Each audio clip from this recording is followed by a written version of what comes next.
Assalamualaikum warahmatullahi wabarakatuh. Apa kabar pemirsa?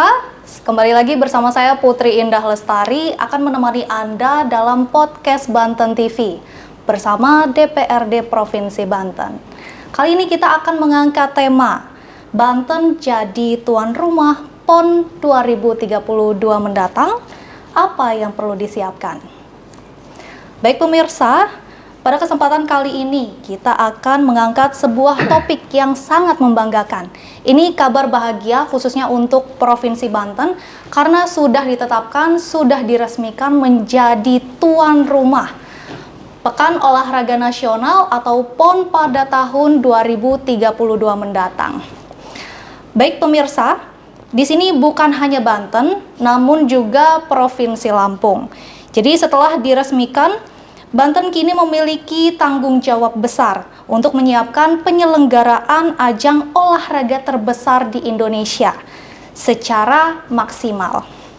Baik, saat ini saya sudah bersama Bapak Haji Juheni M. Rois. Ini adalah salah satu anggota Komisi 4 DPRD Provinsi Banten dari fraksi PKS sebagai sekretaris. Assalamualaikum Bapak. Waalaikumsalam warahmatullahi wabarakatuh. Apa kabar nih Pak hari ini? Alhamdulillah sehat. Apa kabar Teh Putri? Alhamdulillah baik sehat Bapak. Terima kasih sudah berkenan membersamai kami kita hari ini Pak. Sama-sama, terima kasih dalam podcast dengan DPRD Provinsi Banten. Alhamdulillah.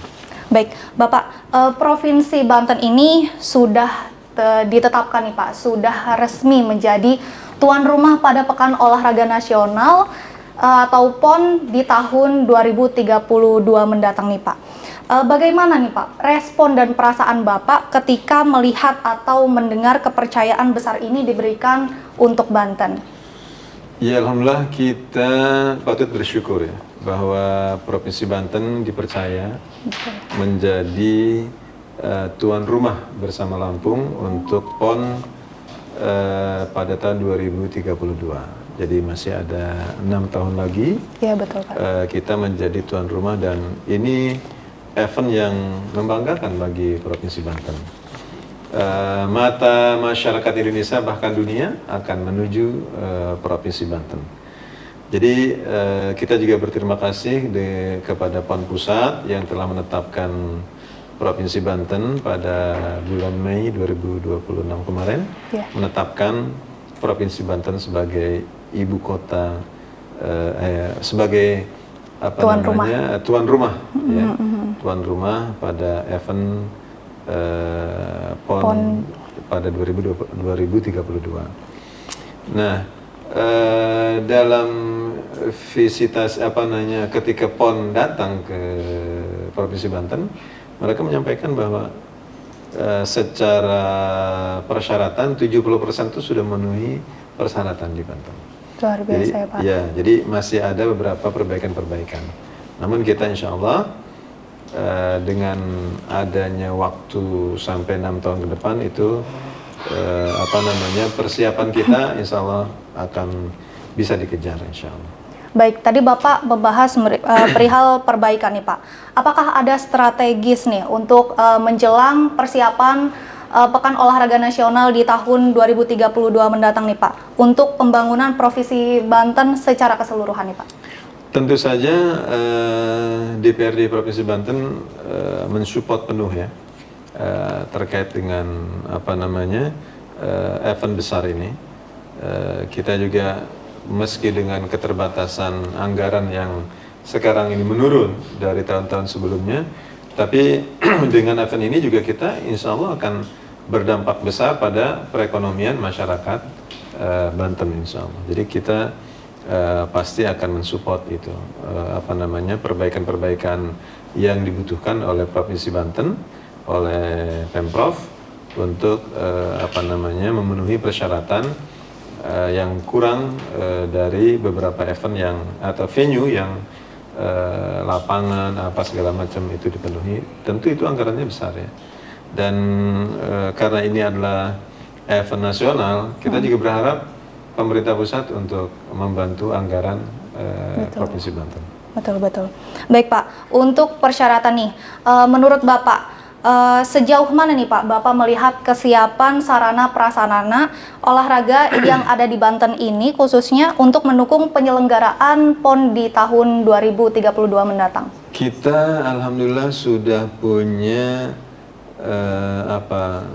bis ya dekat di pusat KP3B Banten International Stadium, dan itu luar biasa ya. Hanya memang ada beberapa yang perlu diperbaiki, misal akses jalan. Oke, betul. Menuju bis itu kita berharap karena jalan itu adalah jalan nasional, maka kita mendorong agar kementerian terkait, dalam hal ini Menteri PU ya, untuk melakukan pelebaran jalan. Oke. Ya, pelebaran jalan. Kalau bisa itu desainnya kita bisa ke menuju Untirta ya, di daerah sana itu di Sindang Sari. Nah, saya kira Pemprov insya Allah akan melakukan segala hal untuk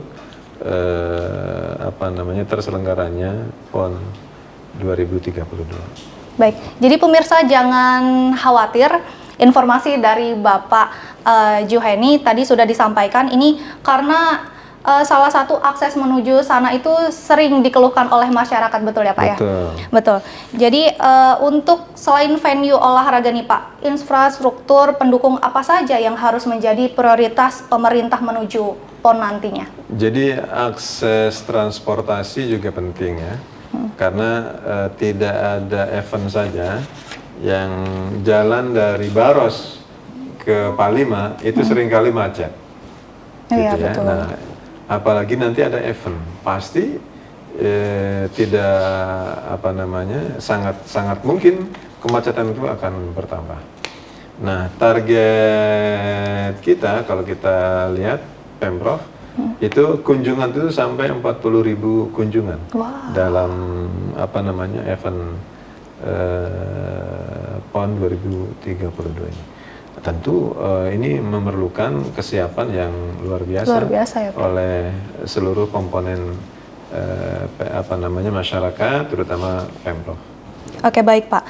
Kita tahu nih Pak bahwa Banten memiliki sport center yang cukup memadai nih Pak. Lantas menurut Bapak, apakah sport center Banten ini sudah cukup layak menjadi venue utama untuk penyelenggaraan PON yang nantinya, atau masih ada pekerjaan besar yang memang harus diselesaikan di sana? Jadi kelayakan ini sudah dinilai oleh KONI pusat. Makanya kita ditetapkan sebagai tuan rumah PON 2032. Jadi bukan kata kita layak atau tidak layak, karena KONI sudah menetapkan berarti kita layak. Ya, kalau kita lihat Banten International Stadium ini juga luar biasa, anggarannya besar ya.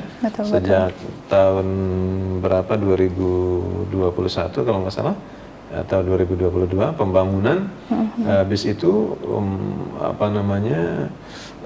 menelan anggaran yang sangat luar biasa besar ya. Oleh karena itu momen ini adalah momen yang bersejarah bagi Banten, menjadi tuan rumah PON 2032. Oke Bapak, tadi sebelumnya juga kita membahas mengenai keresahan-keresahan masyarakat terkait jalan nih Pak.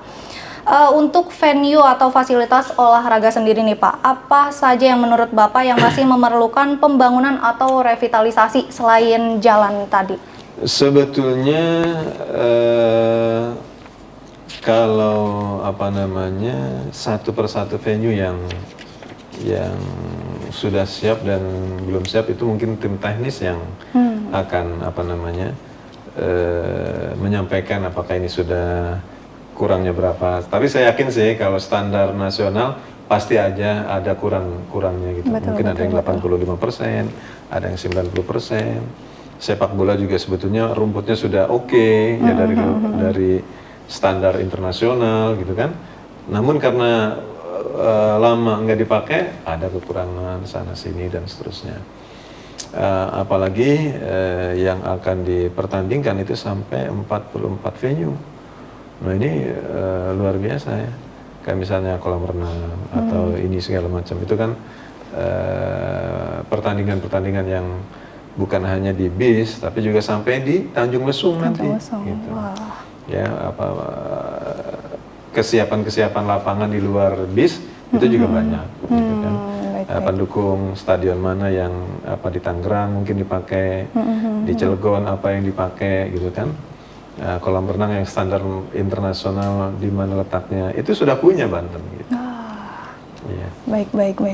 Baik Pak, lalu bagaimana nih Pak persiapan untuk di bidang transportasi ini agar mobilitas atlet, terus para ofisial dan penonton nantinya bisa berjalan dengan lancar ya Pak? Ya.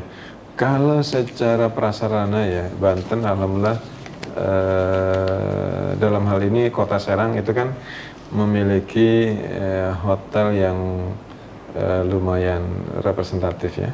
Ada beberapa hotel yang bahkan ada hotel-hotel baru yang bermunculan. Iya, betul. Itu juga dalam rangka kemungkinan besar menghadapi pesta PON 2032. Nah, kita juga nanti insya Allah akan mengevaluasi beberapa OPD yang terkait, misalnya Dinas Perhubungan bagaimana persiapan terkait dengan hajatan besar ini, gitu kan. Kemudian juga OPD-OPD lain yang pastinya kita DPRD akan mengevaluasi semua persiapan demi suksesnya PON 2032. Baik Pak, Banten ini kan bukan hanya satu-satunya provinsi ya Pak yang menjadi tuan rumah. Ada juga Provinsi Lampung ya Pak ya, yang juga turut serta gitu Pak. Lalu bagaimana nih Pak kerjasama keduanya antara Provinsi Banten dan Lampung ini dalam menyiapkan sarana prasarana di PON nantinya? Ya, saya yakin sih ini pasti ada koordinasi yang baik ya di tingkat KONI-nya sendiri, di tingkat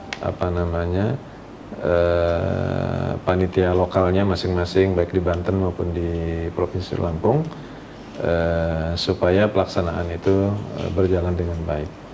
Jadi karena memang mungkin ada beberapa venue yang di Banten tidak ada tapi di Lampung ada, itu kan seperti itu, atau ya, di Lampung tidak ada, di Banten ada gitu kan.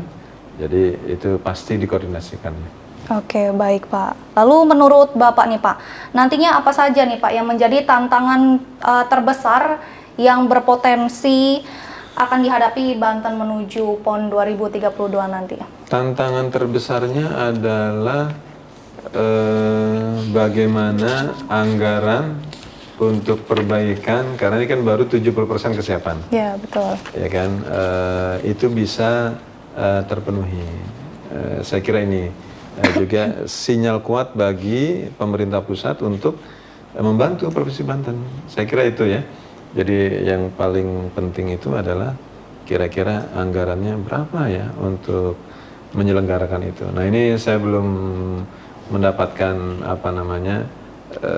semacam bocoran ya. Anggarannya berapa sih? Kan gitu ya, kita belum tahu itu. Betul. Ya, tapi yang penting di tengah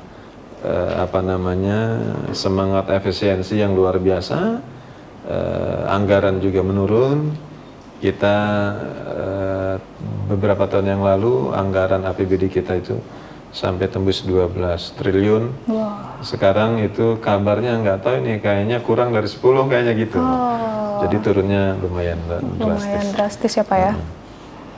Tadi Bapak membahas perihal lagi-lagi anggaran ya Pak ya. Semoga pemerintah pusat nih dengan adanya hajat PON 2032 mendatang, Banten dan Lampung menjadi tuan rumah nantinya, ini bisa betul-betul membantu ya Pak ya, bersinergi dengan DPRD Provinsi Banten. Bapak, dari sisi penganggaran nih Pak, lagi-lagi membahas perihal penganggaran. Bagaimana nih Pak, DPRD akan mengawal agar pembangunan PON ini berjalan efektif, efisien dan juga transparan nih Pak? Kita pastinya akan melihat prioritas utama terlebih dahulu pembangunan di Provinsi Banten. Baik. Dengan adanya hajat besar itu berarti misal anggaran kita butuhnya berapa ratus miliar atau berapa triliun dibagi 6 tahun. Gitu. Jadi dengan demikian akan muncul angka sekian puluh miliar tiap tahun atau sekian ratus miliar tiap tahun dianggarkan oleh Provinsi Banten untuk suksesnya penyelenggaraan PON 2032. Jadi nggak mungkin anggarannya ujug-ujug langsung semuanya. Jadi secara bertahap. Tahun 2027 nanti kita lihat apakah dengan telah ditetapkannya Banten sebagai penyelenggara PON, kita lihat nanti ya dalam pembahasan anggaran 2027 nanti berapa sih anggaran yang disiapkan oleh Pemprov. Nah itu belum. Ya, kemungkinan di sekitar bulan Oktoberan itu akan ada pembahasan anggaran 2027. Jadi ada pembahasan anggaran karena memang Banten menjadi tuan rumah nanti akan dibahas kembali. Akan dibahas. Nah untuk saat ini kita belum ada, baru geluar aja geruang-geruang akan isu-isu ada ya Pak ya? Isu bahwa kita akan jadi tuan rumah, tapi kan belum ditetapkan. Kan baru ditetapkan bulan Mei kemarin. Jadi mau tidak mau dalam pembahasan anggaran 2027 itu harus disiapkan. Mulai dari mana nanti dalam pembahasan. Baik. Nah, kita ini pembahasan perubahan anggaran juga belum. Jadi mungkin di sekitar bulan Agustus atau ya awal Agustus akan ada perubahan anggaran 2026. Sejauh ini nih Pak, bagaimana peran Komisi 4 DPRD Provinsi Banten tentunya dalam mengawal program-program yang berkaitan dengan persiapan PON ya Pak? Yang Komisi 4 tentu besar ya. Kenapa? Karena terkait dengan infrastruktur. Iya betul. Pasti di dinas PPR, di dinas perhubungan itu akan nempel itu anggaran infrastruktur menuju PON 2032 gitu. Makanya kita akan lihat sejauh mana persiapannya, prioritasnya apa dulu, kemudian komunikasi PUPR Banten dengan Kementerian PU seperti apa, Dinas Perhubungan dengan Kementerian Perhubungan seperti apa. Nah, kita akan bahas bersama dinas terkait. Selain membahas perihal program-program ya Pak ya, apakah bentuk pengawasan DPRD Provinsi Banten ini agar pembangunan venue dan infrastruktur ini tidak mengalami keterlambatan Pak? Ya, jadi itu menjadi kewajiban seluruh anggota dewan untuk mengawasi pembangunan infrastruktur terutama di Komisi 4 untuk menuju Pesta PON 2032. Nah ini lagi-lagi pertama adalah kesiapan anggaran terlebih dahulu. Nah dengan kesiapan anggaran yang terbatas, tepat sasaran atau tidak, gitu kan? Iya betul. Anggaran itu diperuntukkan dalam rangka persiapan Pesta PON 2032. Jadi saya kira di situ ketersediaan anggaran, prioritas pembangunan dan yang lain-lain. Pak, selain pembangunan infrastruktur nih Pak, bagaimana persiapan pembinaan atlet Banten nih khususnya agar mampu berprestasi di rumah sendiri selain menjadi tuan rumah gitu Pak, persiapannya gitu? Iya, kita sebagai tuan rumah jangan hanya sekedar penyelenggara kan, harus ada atlet-atlet Banten yang tampil menjadi leader ya di PON 2032.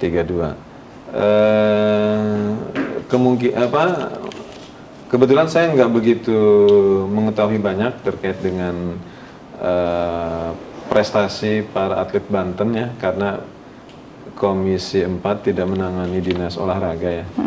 Tapi kita mendengar ada beberapa atlet yang bahkan atlet Kota Serang, ada yang mendunia ya kan. Iya, betul. Saya kira itu membanggakan. Ya, apakah nanti dalam PON itu ikut atau binaannya atau bagaimana? Saya kira ini sebagai sebuah kesempatan baik bagi putra-putri Banten untuk berprestasi di daerahnya sendiri. Baik Pak, tidak terasa nih Pak, ternyata kita sudah bincang-bincang sudah 20 menit Pak. Iya betul. Jadi untuk di penghujung acara ini Pak, boleh Bapak untuk memberikan pesan kepada pemirsa yang ada di rumah? Ya, Alhamdulillah masyarakat Provinsi Banten kita nanti insya Allah tahun 2032 akan menjadi tuan rumah PON Pekan Olahraga Nasional. Ini Banten menjadi tuan rumah pertama sepanjang sejarah. Nah, oleh karena itu mari kita sambut hajatan besar ini dengan sukacita, dengan gotong royong, dengan mendukung pemerintah daerah sehingga PON pada tahun 2032 ini sukses diselenggarakan di Provinsi Banten. Baik, terima kasih Bapak atas banyak. waktunya. Sehat selalu, sehat dan bahagia selalu. Terima kasih Bapak, semoga kita bisa bertemu di podcast-podcast selanjutnya, membahas program-program yang lainnya juga ya Pak ya. Oke, makasih. Terima kasih Bapak. Pemirsa, tidak terasa kita sudah 20 menit bersama podcast Banten TV didampingi oleh Bapak Haji Juheni M. Rois, ini Komisi 4 DPRD Provinsi Banten. Untuk menutup acara pada podcast kali ini, saya Putri Indah Lestari beserta juru kamera yang bertugas hari ini pamit undur diri. Sampai jumpa. Wassalamualaikum warahmatullahi wabarakatuh. Waalaikumsalam warahmatullahi wabarakatuh.